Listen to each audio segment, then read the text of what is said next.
The station that covers Kern County. 23 ABC News continues. Well, if you're a renter, what would you do if you came home to find you've been locked out due to a foreclosure? That's what happened to a viewer who called 23 ABC wanting to know what her rights as a renter were. 23 ABC's Christine Dent spoke to some attorneys to find out. Attorneys we spoke to say tenant lockouts have been a major problem since the foreclosure crisis hit. 2 weeks ago, Tammy Knopf says she came home to find she'd been locked out due to a foreclosure. Caught me with my pants down, basically. Knopf says she's known since November that the home she was renting was in the process of being foreclosed.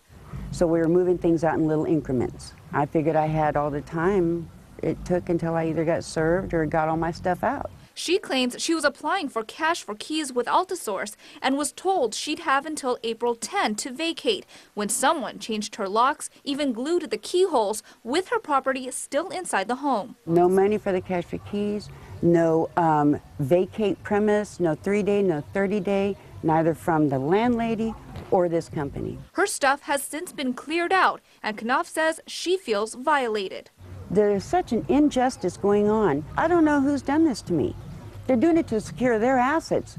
Those aren't their assets in that home. They were my assets. So what are a renter's rights? Real estate attorneys Catherine Fox and Fawn Sessi lay it out. If you're renting a property that's in foreclosure and the owner loses the house, you cannot just be locked out. You have to be formally evicted, you have to go voluntarily, or you have to be bought out to move with cash for keys. That's outrageous, to lock somebody out of a property without due process. Here are a renter's rights. If a foreclosure is imminent, the property owner must give the tenant an eviction notice. Move-out time depends on how long the tenant was living there. If they've been in possession for in excess of a year, it should be 60 days.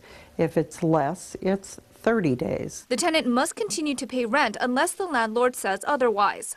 Because they think, oh, it's in foreclosure, they're just pocketing my money, I don't have to pay. Yes, you do.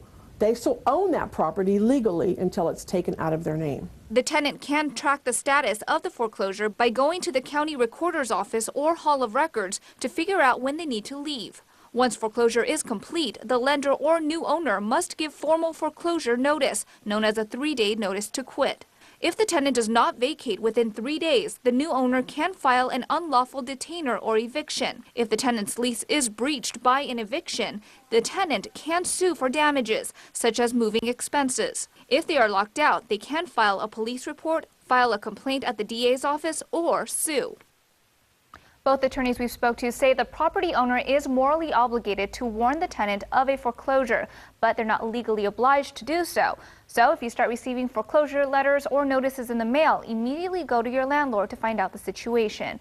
In the studio, I'm Christine Dinh, 23 ABC.